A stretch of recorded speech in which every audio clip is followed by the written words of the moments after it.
Hey, I'm Cory Lovell, your intern minister here at All Souls Unitarian Church, and I'm so stoked to welcome you to CommUUne, a space for worship, entertainment, edification, and connection. To commune means to share one's intimate thoughts or feelings, to engage with others on a spiritual level. From the Latin root communis, the foundation of some of our best words. Communicate, community, communion. All, of course, pertaining to our enduring need to share a sense of values, purpose, meaning, to collaborate in shared nourishment of each other's bodies and spirits, to hold things in common, even amongst our differences. In the tradition of John Wolfe's Univision, Church of the Larger Fellowships, The View, and Black Lives of Unitarian Universalism's Whose Faith Is It Anyways? It is my hope that this show helps us expand our concept of community. So let's dig into all this, the messy and the beautiful, in this space that I hope will spiritually nourish and purposely entertain. Tonight we're going to talk about theological formation, how we define the parameters of our spiritual lives internally and the way we approach the external world. This is a lifelong process, what I affectionately call the never-ending remodel of the soul. And I'm so thrilled to be able to engage some of our All Souls members about that journey. One of those members is our musical guest, Syd McNulty, a youth choir alum, now working musician in Brooklyn, performing under the name Syd Caldera. She shares her incredible gifts with us tonight, here with a performance of her song, There Will Come a Day.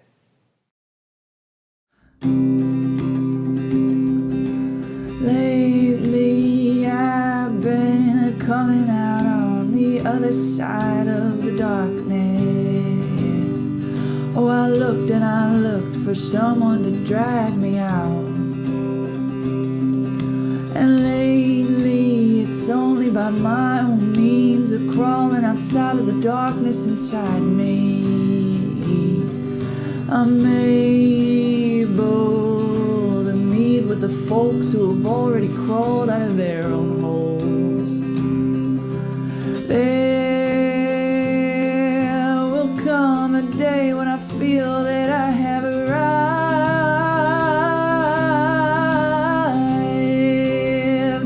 Or maybe the thing that I want is a sturdy and sustained peace of mind.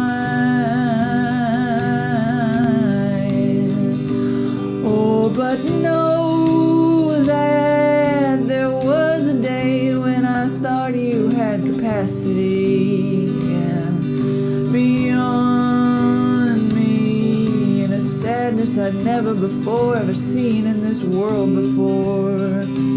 Oh, and that kind of upset I just hope that I never have to endure again. Oh, 'cause when I saw it in you I thought, oh wow, there must be something wrong with him. Oh, but there's something that's wrong with the two of us, and it is not in us alone. Oh, it's something most people will spend all their lives trying to run from.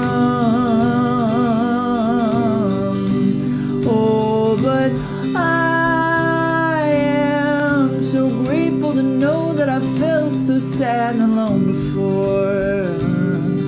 But I know that I don't want to feel so sad and alone anymore.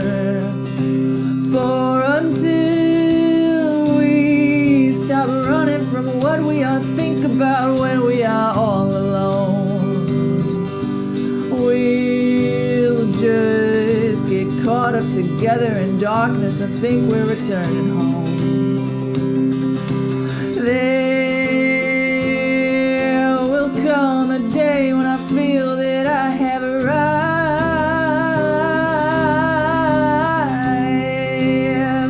Or maybe the thing that I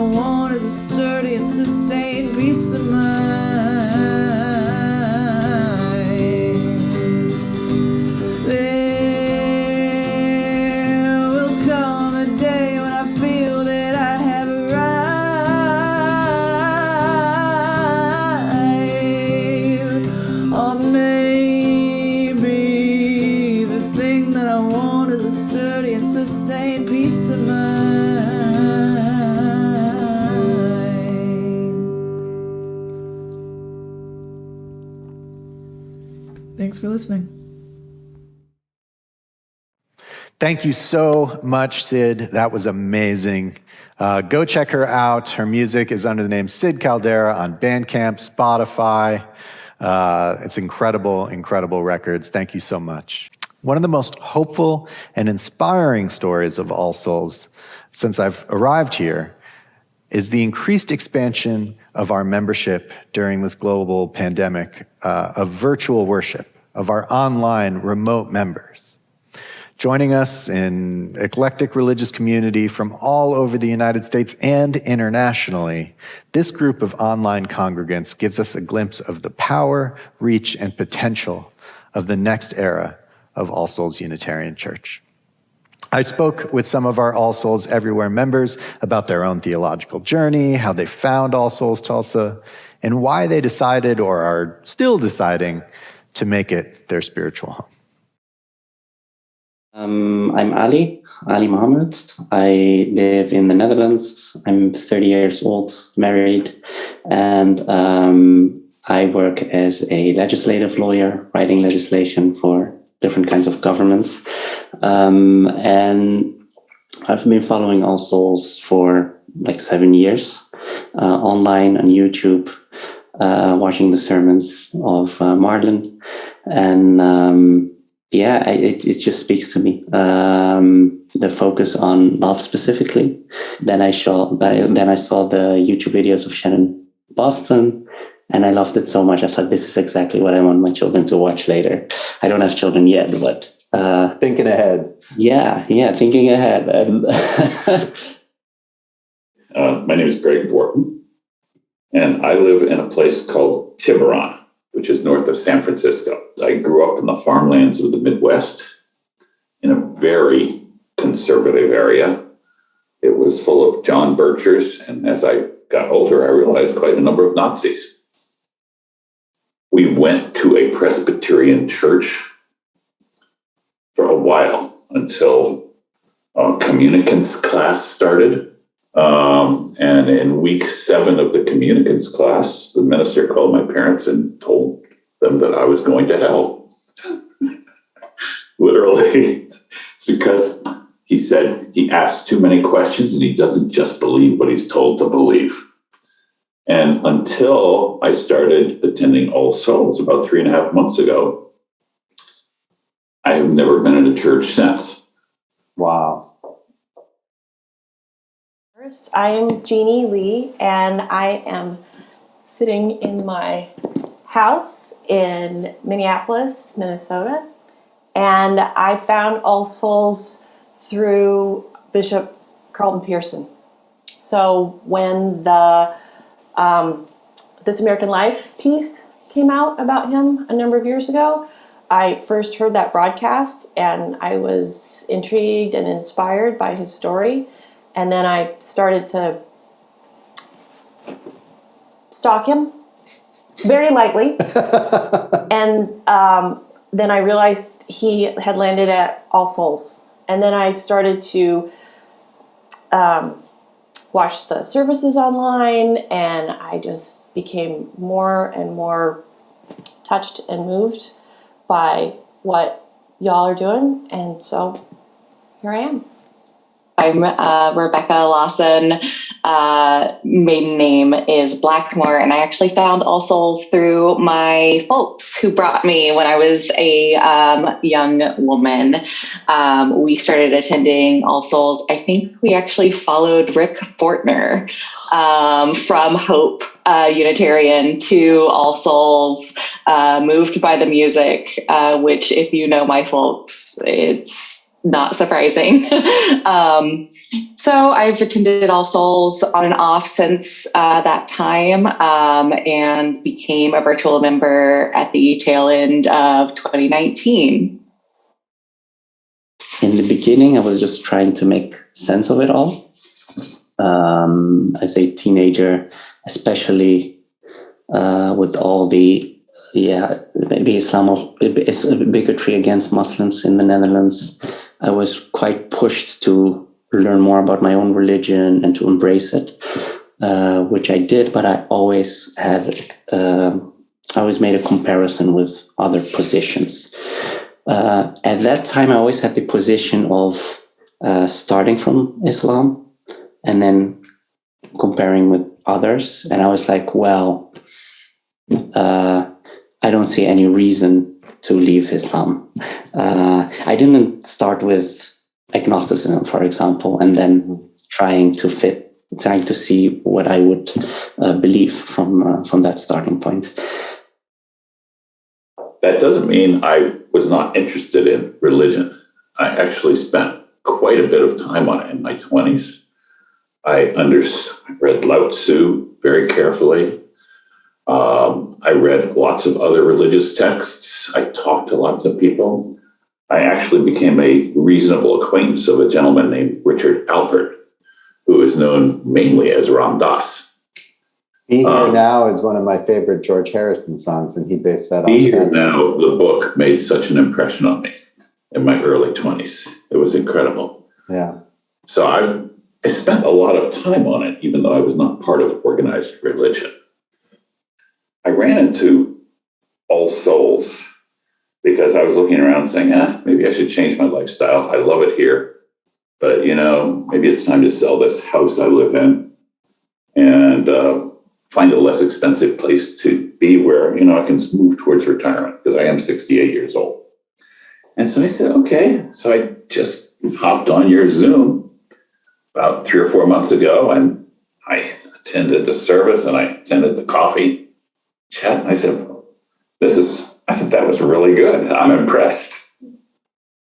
Of course, we wouldn't say that anything was, a blessing about this pandemic, except for the ties of community that have bound us together and extended us virtually to All Souls everywhere. And I think that programming has been really a blessing, and building this community has been a blessing in this time. I love what you have said before, Rebecca, about the fact that you had done a little church shopping. Occasionally, I'll still attend services locally here in Chicago. But it's just so hard to give up All Souls now that I've, been such a strong member for so long. Just the services, the programming, it's just, it hits my spirituality right on the head. You say that that's something that is true for you too, Jeenee, is that right? That All Souls is unique in your church going history? Oh, absolutely. Absolutely. And I have been on such a long journey from, Pentecostal to Methodist to kind of more non-denominational. And for me, the marriage of Bishop Pearson's message and his people that he brought with him to merge with All Souls, that is the combination that speaks to me. And I love gospel music, and I love to sing gospel music. And so when I was watching a service, and then Rick and David go into glory, glory, hallelujah, I'm like, what? Best in the biz. What? They really are. It was like so awesome. And just to watch them from that time, which wasn't that long ago, to now, and the connection and the charisma that they have together, and they're just riffing and improvising and totally moved by the Spirit. And that is what church is. The aspect of Unitarianism, I think, is great. If someone says, "What religion are you, Greg?" I'll say agnostic. I just think the world's so unknowable and amazing that any, religion that says it's this way or that is just, they have no idea. It's just unknowable to us human creatures. The attention to so many of these social issues, I just think is great. And the lack of, let me call it preaching. Can you describe what what's the distinction for you between preaching and the sermonic style of All Souls then? Because I feel like we do a lot of preaching here, but I guess it's not preachy. Is that what you mean? You're not telling me that I'm going to hell. Yeah, no, that's that second you. I'm You don't supposed do to that. believe this or that or the other thing. Yeah. You're not taking some dreary part of the Old Testament and making a sermon about some guy who was a farmer and did this and trying to turn it into a message when there was no message really there. Well, I'll scrap my sermon on the ethics of a Bronze Age agrarianism, but yeah. It took me very long, I would say, from 2013 to now, to really be comfortable to say, well, I really do believe differently. So I still consider myself Muslim. I mean, it's I see a lot of value in it. I don't believe in the mainstream creeds. Other people would say I'm not Muslim because of that, but I don't reject the culture. I am very comfortable with using the word God, but I'm also comfortable to say I don't know, so to be also agnostic. I think the hardest thing was just learning to accept myself and accept that I have my own opinion and my own thoughts, and that's okay. Has your association with All Souls had an impact on the way in which you and your wife approach your religious beliefs as a family? It's funny you say that because, we incorporate more Buddhist elements. I would say before, in the beginning of our relationship, I was really like, no, this is really incompatible with Islam. And now it's not like that. And it's funny because she says, well, you're Universalist now. So no, that actually has a different meaning. What is the difficulty of being an All Souls Everywhere member and a part of the community, but by remote? Like, what things can we do better so that changes from your church to an our church? Well, I'm a cautious person. My basic psychology. I've been chatting with you and learning about you for 4 months. So I've become tempted to become a member, but I'm a cautious person. So I go slowly. So I find it quite hard to explain to other people that I'm part of All Souls. It's kind of strange.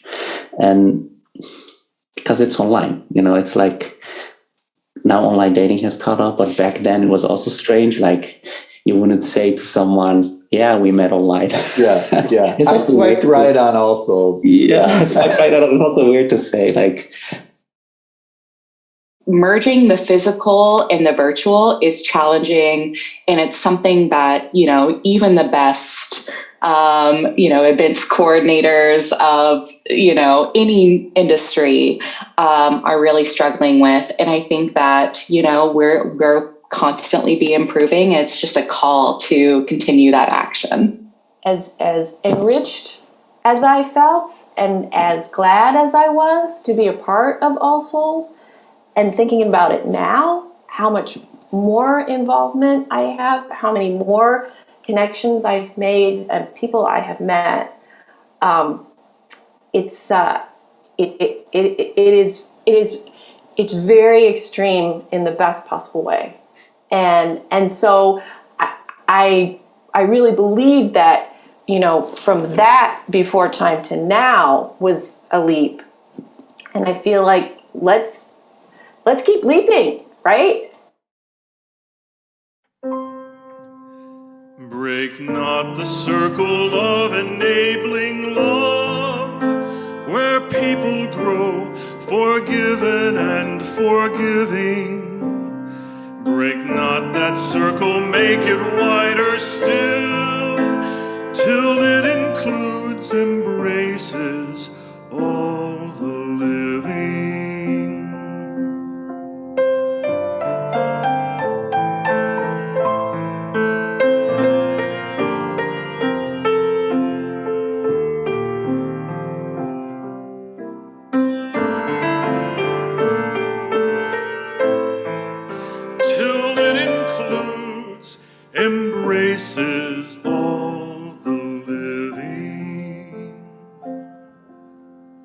love will guide us. Peace has tried us. Hope inside us will lead the way on the road from greed to giving. Love will guide us through the hard night. If you cannot sing like angels, if you cannot speak before thousands, you can give from deep within you. You can change the world with your love. Come on, sing it with us. Love will guide us. Peace has tried us. Hope inside us will lead the way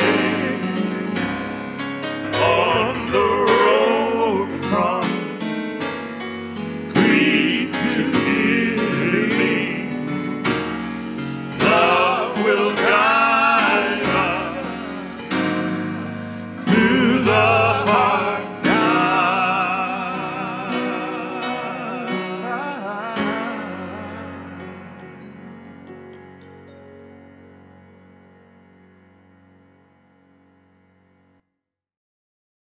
I lived in San Francisco for most of my 20s, and one of my favorite things to do was to walk across the Golden Gate Bridge. I made that walk as often as I could. It always gave me new perspective on the city, the bay, the surrounding forests, and the vast Pacific Ocean. The bridge itself is beautiful, one of the most elegant pieces of American architecture ever constructed. It was designed in 1917 and opened 2 decades later in 1937. But to say the Golden Gate Bridge was ever completed would be a misstatement. It's under constant maintenance, some routine, some profound. The Golden Gate's distinct paint color, international orange, is constantly being reapplied. It takes 3 years to paint the entire span from one side to the other. And as soon as they finish, they head back to the other side and they start all over again. When I first learned that, I was humbled in a way I couldn't quite articulate. I felt an intimate connection to this massive utilitarian object, was able to relate to it in some strange way, as if its struts and suspensions were the slouched shoulders of a dear friend. Probably because I feel like I'm under constant and consistent maintenance too. I'm never quite finished, and as soon as I figure out one part of my life, I need to go and tend to another part. If there is anything that the last few years has taught me about community, about spirit, about the never-ending remodel of my soul, it's that there is no such thing as on time and under budget. There's just need, suffering, love, and creativity, swirling together in ways that we never expected, but we're called to constantly learn from and adjust to. It's why the boiled down essence of so many of the world's religions is recognition of divinity in yourself and others, love of neighbor, and an appreciation for life.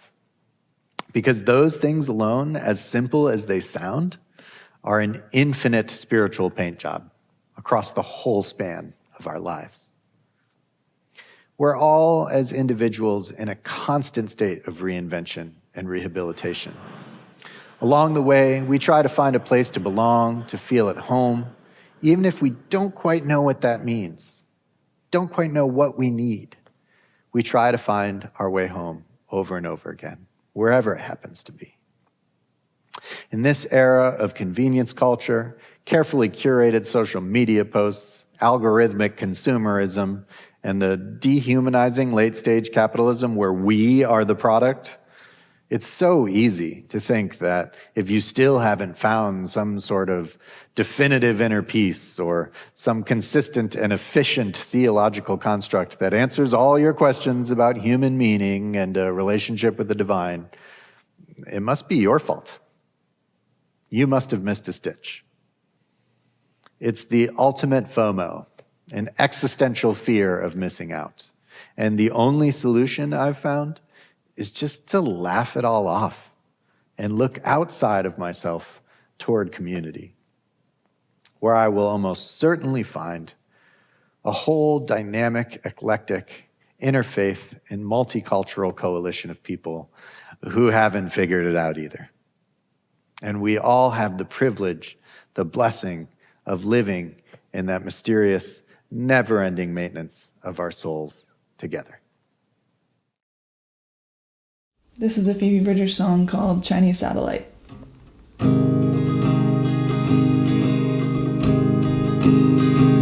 been running around in circles, pretending to be myself.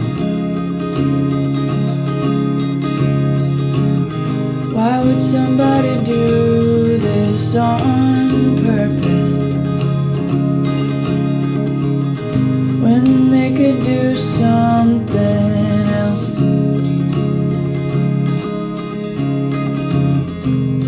Drowning out the morning birds with the same 3 songs over and over.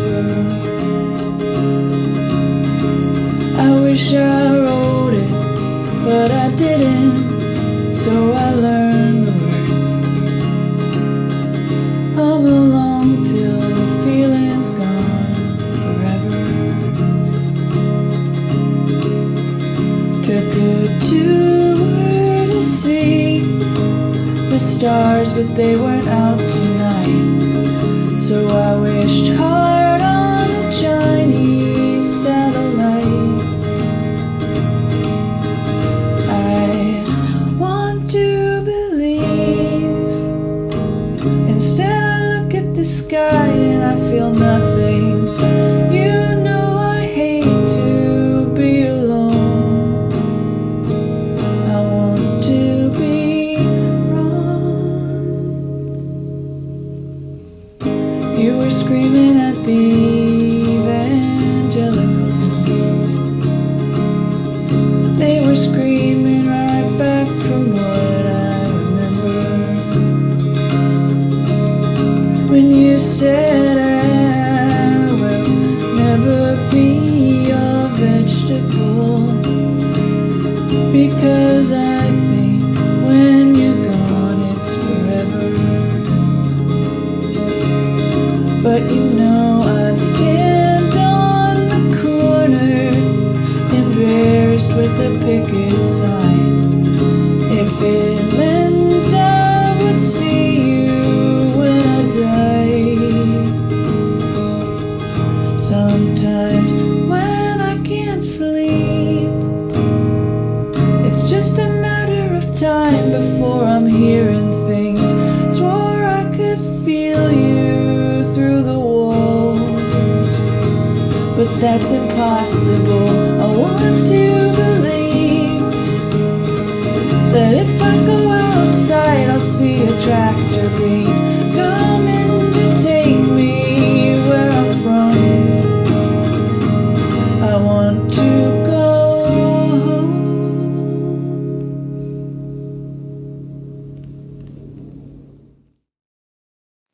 Thank you so much, Syd. Again, go check out that music. Syd Caldera on Bandcamp, Spotify. Special thanks to our All Souls Everywhere members, Ali, Greg, Jeenee, and Rebecca for their time and vulnerability in communing with us. Thanks to our AV team for getting this program out to you all. And of course, thanks to the greatest living musicians in the worship game today, Rick Fortner and David Smith.